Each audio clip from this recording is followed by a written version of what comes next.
Hey, what's going on? This is Mike, and today I want to tell you about something that my Uncle Vernon did that I think is applicable to a concept that I teach in my business to business owners and entrepreneurs about marketing and stuff like that.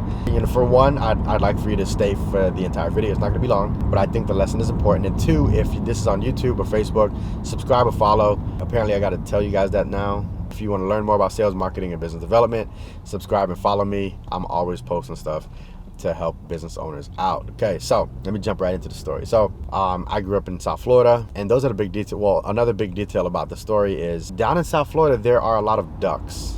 So there was a family event at my grandmother's house, and I remember my Uncle Vernon was there, and I remember like my grandmother lived like on the other side of like this canal.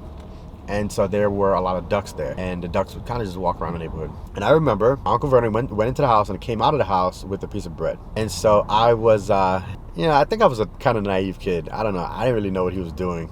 Uncle Vernon walked out of the house with a piece of bread, walked towards the street, and what he did was he saw this duck, like this group of ducks, and he started to break the bread apart, and he started to like lay down crumbs, started to throw crumbs at the ground. And a couple of the ducks looked at the crumbs, and then one of the ducks got up and started to eat. Ate one of the crumbs, and then ate another one, and then ate another one. And another duck, a second duck, started to follow suit and was like, "Oh man, this is some good food." Mind you, these breadcrumbs were leading to my grandmother's garage. So breadcrumbs leading all the way to my grandmother's garage, and the ducks. Two of the ducks kept eating all the way to the garage. I doubt I have to finish this story. Let's just say it involves the garage closing and a machete. So I bring this up, and I want to create some parallels to marketing. Mind you, again, my Uncle Vernon walked out of the house with a full piece of bread, but he gave it to the ducks in crumbs. What do you think would have happened? What do you think would have happened if he would have just thrown the piece of bread at one of the ducks? Or just drop the whole piece of bread at one of the ducks? What would have happened was the ducks wouldn't have been led to the garage. The ducks would. Now, mind you, again, some of the parallels here. I'm not saying you're looking to slaughter your clients or your customers. Okay, I'm hoping you get the point here.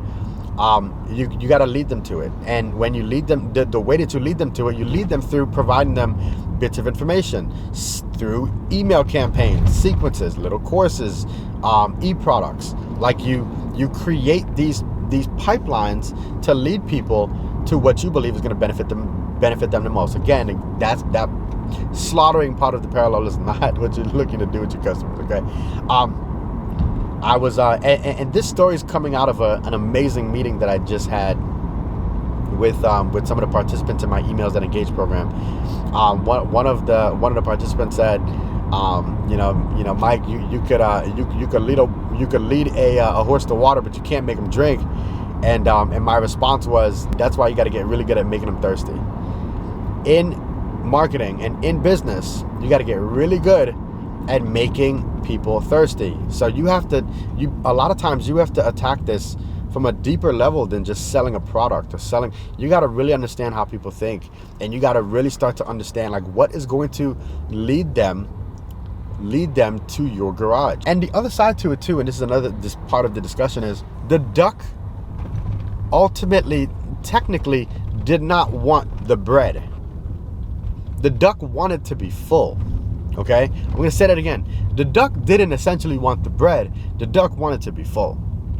So some of you are selling your products in this manner. You're taking the full piece of bread and you're throwing the piece of bread at people. The second thing is, sometimes you have to understand what is your version of full.